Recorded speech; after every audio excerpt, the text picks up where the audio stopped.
Welcome back to another video on the Concrete Chieftain, and we are going to get it now ready for Operation Market Harborough, which is a show on the 3rd and 4th of August 2024, and we've got a few things to do to it, but people that are unfamiliar with Chieftain tanks, we'll tell you a little bit about them now. So if you just follow me. Up here, up front, dead in the middle, dead centre, you have the driving compartment. That's where the driver would sit in. And if you come further up here, you've got the fighting compartment where people would be fighting. Come out and fight me, baby! Come out and fight me, will you big lump of shit! And then over here, despite what people say, the L60 is actually a really good and reliable engine and barely cause any trouble whatsoever. So that is the heart of the tank. And at the back here, you've got the Merit Brown. I'm actually not sure what the gearbox is on this. You've got a gearbox. So Merit Brown on the Centurion. Not sure what it is on this. It is. No, I don't think it is. It is semi-automatic. I think it's got something to do with David Brown, but I don't know. Anyway, we're not experts, just in case you haven't realised. But we have actually got a few things to do to it. So this engine pack that we put in, which is brilliant in every single way, one of the drive pulleys was bent that works the fan. Are you okay there? Yeah, it's just a little bit precarious, yeah. that's all. Okay. Are you quite happy now? Quite happy. Excellent. Carry on. So, as I was saying before, the cameraman rudely interrupted, this drive pulley here has actually got bent. Now, it wasn't actually us that bent it. This is a replacement one, and I can tell you it's a replacement, look brand new. That was over there, so that was new, out of our stores. We've replaced that. We've got to put the belt back on, and that will drive the cooling fan. The other job we've got to do to make this usable is fit a fuel pump. So there's a 24-volt NATO-style fuel pump, which we are going to plumb up to one of the fuel tanks. And we're only going to run one on this for many reasons, but mainly because it's easier and we don't need 20,000 litres of fuel. So we're going to just run this one fuel tank for now. So that's another job we're going to be doing. Also, we need to connect the exhaust. So there should be a exhaust box here. Originally, I was going to straight through pipe it, but the pipe I've ordered hasn't turned up, and we don't have time between now and Harborough to wait for that. So I'm going to put the exhaust box back on, but before I do that, there's also another slight problem. Now, this gearbox, which is also brilliant in every single way, it works in all the gears but second. So I think that I need to just take one of the, this is where the valve body is, where you actually, when you it's electronically controlled, and when you select the gears, it opens a series of relays in that cover there. And one of them, I don't think is either pressing quite hard enough or pressing at all. So I need to just have a little look in there and sort that before we put the exhaust box on. And then I've just got to put the exhaust elbow on the back. So the exhaust, we took it off because there's quite a lot of concrete in there. Just to remember that this whole engine bay was filled up to here with concrete. Hence the name, the Concrete Chieftain.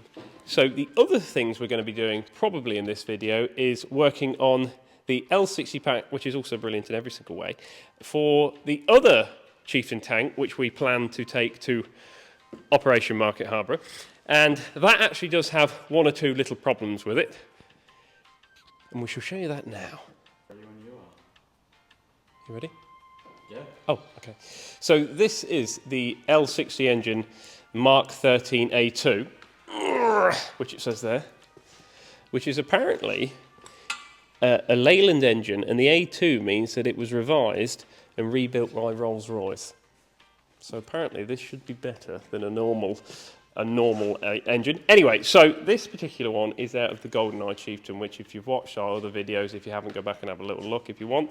But this is out of that, and we want to get as many Chieftains as possible to go to the Operation Market Harborough, because we're going to do some Chieftain drag racing, which I don't think has ever been done before anywhere else.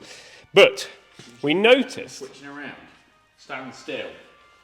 We noticed that there were some problems with this engine. We're going to run it up in the stand here, but we did some quick checks. We realised that some genius had fitted the engine services wire the wrong way round, which was quite interesting. I filled up the governor oil pot with oil, and it came out of this shaft seal here. This is actually where the engine revs up. It was absolutely leaking out there like crazy. So I've took that off, and this is said seal. It's like some sort of top hat thing. So I'm going to have to send that away and get that remade, because I don't have anything like that. And it was also a good idea to check the diesel pump to make sure that all of the lifters and everything is nice and free, and amazingly it is. But I did notice that someone had took the bolts off of the injector pump here, and it completely lost its timing, and they'd lost the bolts and the injector pump. All the bolts are loose that hold it down, which is also a bit worrying. So we now know that someone has fiddled with this engine, probably didn't know what they're doing. So I'm going to have to re-time the engine. I've set it to how it was going off the paint, like the, what do you call it? It's a word that you use, you know, like when the ships have water rays up the side. Tide mark. Yeah, there's another word for it. Reference. Reference. That's The not reference. the word for that, but all right. It is, you know what I mean? The reference line. That's not used on ships. This isn't a ship, this is an engine. Go. Anyway, so we've set it to where we think's right, but I am going to just check it to the book. You've got your timing marks up here on the engine, number 1 injector, and this is your pointer here. So it's hard to see, but and there's your pointer there. That one's upside down. Excellent. So we're going to check that. What else is wrong with this engine? I think that's about it. I don't think there's much wrong with it, but I also don't have a lot of hope with it. Anything that's been fiddled with someone, you know, people that are more interested in painting the engine aren't the sort of people you want taking bits to pieces that are timed. Let that be a lesson to people. Yeah, life lesson to people that like to paint things. That doesn't mend it. And if you fiddle with things that you don't know what you're talking about, timing, don't do that. Anyway, hopefully it'll run okay, and we shall do a video of running this engine up as well. And over here, because people keep going on because they think that we've forgot, Just look at the car. this is an array of destroyed T34 engines. So this is our original block here in quite a state. So the crank is still in it at the moment. You actually have to take the pistons off to get the crank out. But anyway, we're not going to bother. That's the damage. Yeah, we are not actually going to bother at all with this block.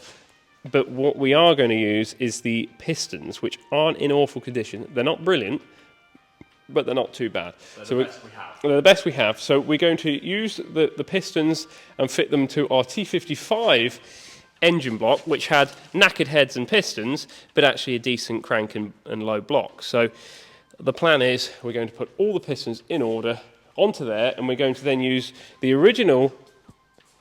our original T34 heads and mid blocks, so the liners, and marry it all together on there. And everyone keeps telling us that won't work, everything's different. So the more they say that, the more we're going to either prove them right or prove ourselves right. So I'm pretty confident it will change. So yes, we will be doing more on the T34, but we will be starting with the engine, and that will be in a separate video. And we have hopefully got a proper engine rebuilding stand coming. So the reason I haven't already started on it is because we're going to wait for that. And now I suppose we should get some work done. Okay, so this is a diagram of the gearbox and the solenoids. You've got low, reverse, high, 1, 2, 3. And what it does is you start in low, and then as you go up the gears, it then clicks over to high, and you go through the same 3 gears again. So number 2 isn't working. And if you look at this diagram, that shows this plate, which is actually in this direction as we're looking at it now. So number 2 should be that one there. So we've got low, reverse, high. Well, that's 1, that's 2, and then 3's in there. So that one's 2. Right, okay, Jack. Yeah. Get the gearbox and click it into first gear. That should move that one. Right, ready? Yeah. Yeah, that moved. Yeah. Okay, and second? Second did go down. It did? Yeah. And off? Yeah, first again. Okay, so the problem isn't there. I mean, that could mean that this gearbox has got trouble with the gear bands. It could have lost drive in second. We don't know anything about this gearbox. Well, electrically it's working. I think what we're going to do is put that back together. We're going to run it at Harbour at War and see if second does come back. But it looks to me like it is actually operating electrically as it should. So that probably means that someone has burnt second gear band out on this, which does mean a major strip down for the gearbox, but it is what it is. Yeah, all that's working quite nicely. Right, we'll put that top back on. Bet that hurt. No, it wasn't. It didn't hit me, luckily. Luckily, there's loads of room to swing that. Yeah, that is not free in the slightest. I think I'm going to need one of them pry bars. Does it have thread holes to wind the bolt in to pull it off? See in between? Possibly.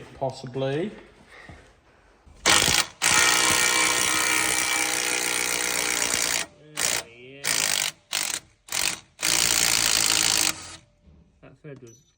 You lost that? No, what? And she's off.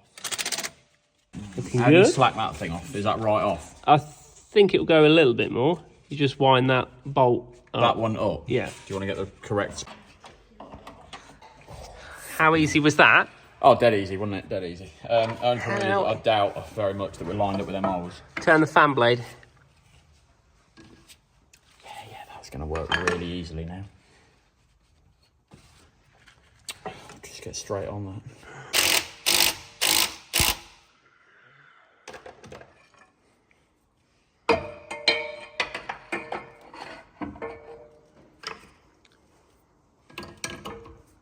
Oh, I like it. Oh. I'm a big fan of you coming up with all of these suggestions and then doing nothing towards actually getting them anyway. Belt is now on, fitted and tensioned up. I've took the exhaust adapters off, which are for Chieftain recovery, which are for straight pipes, because I don't have the straight pipes, so I'm just going to put standard exhaust box on. But before I do that, we better mount this fuel pump and plumb up this fuel tank before I put the exhaust on, because it'll make it very difficult to get at. So I'm just going to use this as a temporary thing for now and see how reliable everything is. Bit of British Leyland reliability. We now have our homemade fuel system set up. So thing that's a problem on Chieftains is all the pipes on the vehicle are pipes that you can't get. So the thread is standard. I can't remember what it is, MTP or something like that. But the olives, the way it works is they're all back to front. So where you'd usually have, say, a flat end like that, and the cone end would go on the inside, Chieftains are back to front. So basically, you just can't get hydraulic pipes that fit straight to it. No one makes them. They're all ridiculous. So we've had to make use with some compression fittings. That's the only way around it. So anyway, that's all connected, and then our fuel tank is looped round, P-clip, so it can't get in the fan, because they do tend to try and suck everything through them when they're going like Mac Jesus. And then we've got everything piping up. So there's a outlet lower down that side, which I just showed you, and then this one, they link together and then go in the bottom of the pump on a T-piece, which is there, which then feeds the pump. The pump is also lower than the fuel tank, which helps it prime.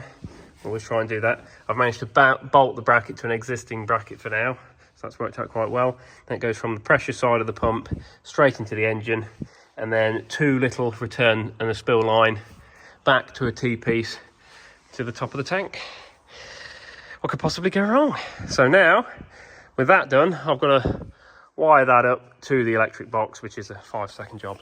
But I want to get all the oily dirtiness job done now, so I'm going to get the exhaust silencer box down there and get him slapped on in here, bolt all that on, and then we are almost there. Right, now we've wired up the fuel pump. So Jack, if you turn the fuel pump switch on. Switch on. Ooh, And off. Perfect. Next thing we've got to do is fit the exhaust loudener, which is this box here. Really don't understand the point of this thing, to be fair. Doesn't seem to make any difference, but she's got some rust holes in it. So, and these bits have snapped off. So I'm going to do the honourable thing and just weld them straight to that. Looks like it's had some fantastic repairs over the years. That's fracturing off as well. So I'm going to slap some MIG weld around that. That got a little bit bent where I ran it over the forklift truck. I'm sure it'll fit fine. Let's get that sorted.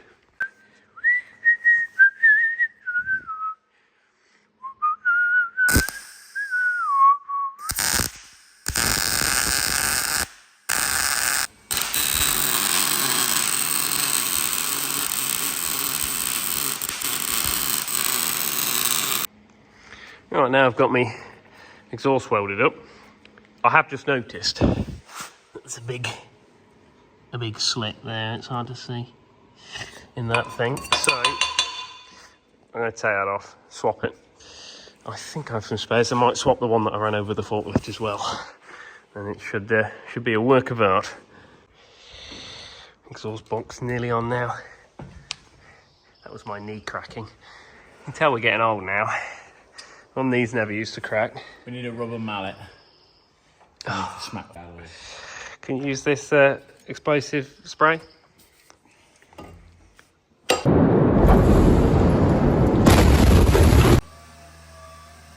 With the exhaust box fitted, it was now time to fit the engine armour plate cover.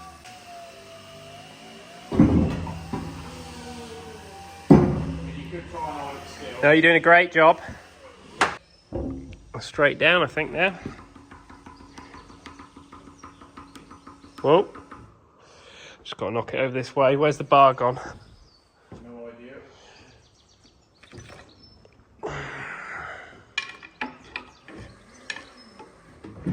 Down.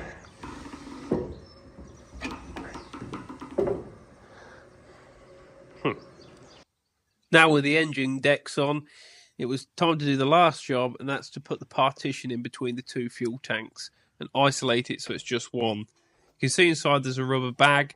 That's apparently so if the tank was shot, it would self-seal. I really don't believe that would ever work, but I'm going to make a piece of plate to basically isolate these two tanks so it's just one. Yes, I do. I have no reason to put thousands of litres worth of diesel in this thing. Isn't this like what you carry water to your caravan? Yeah, that's why it says water on the side of it. Yeah. Yeah, go on. I'll try not to spill it all. Oh, I'll tell you what. Nothing but the fresh water. Freshest of water. I wonder how long it's been since it's actually had clean diesel put in it. I'd say never. I would try not to spill it, but it's literally impossible with this thing. Are you saying there's not a vent on that water? No. What you want to do is really lean it. That's it. Make more mess. Look at the state of the place. Clean the hole that way. Some of it is going in. Not quite sure how much, but some of it is. There you go. Look at that now. Whoa, what a bloke. That's it. Make it really dry. Good work. These bits of bracket here are really helpful for... To be fair, if you keep grating on it, you're going to have a hole in the thing. Oh. Told you it'd clog the filter up with shit. That's what you have filters for. You put That- the doors in, right? Yeah. I don't want that in the fuel tank. Tell you what, you did a good job of that. Well That done. was good, wasn't it? That was neat. Yeah, I did an even better job of videoing it. So. If you look in here... Oh yeah, look at all that. Looks like there's about 4 litres in there. Mind your head. That hasn't put much in it, has it? No. That all works. So, oh, Jack, you've left the isolator on. Oh, good, good. This is probably going to be flat now. That's a fuel pump arming it. Yeah.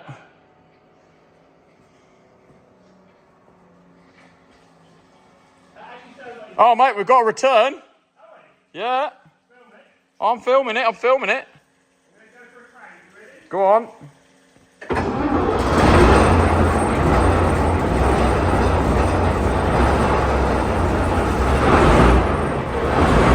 Straight up.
Exhaust are definitely worth exhaust. That's Good. And sandblasted the yard, that hasn't it? Took the top layer of concrete off. Look at that. That's all sand and grit that was left in the exhausts, or in the exhaust box at the back that I'm stood on. Real nice. Think But how yeah, long it's been since exhaust fumes have I've actually gone through that bit. Yeah, exactly. I bet it's been years and years Yeah. and years. Well, there we are. Concrete Chieftain will be going to the show. It'll be interesting to see if she plays up. But I think it'll actually be all right. I checked all the bits and pieces a second ago for leaks, and we don't have any leaks. Hope you've enjoyed the video on the Concrete Chieftain. And the next video we'll be doing will be fitting that engine, well, running that engine up and putting that in GoldenEye. Thanks for watching, and we shall see you again. Great cars and a great deal more.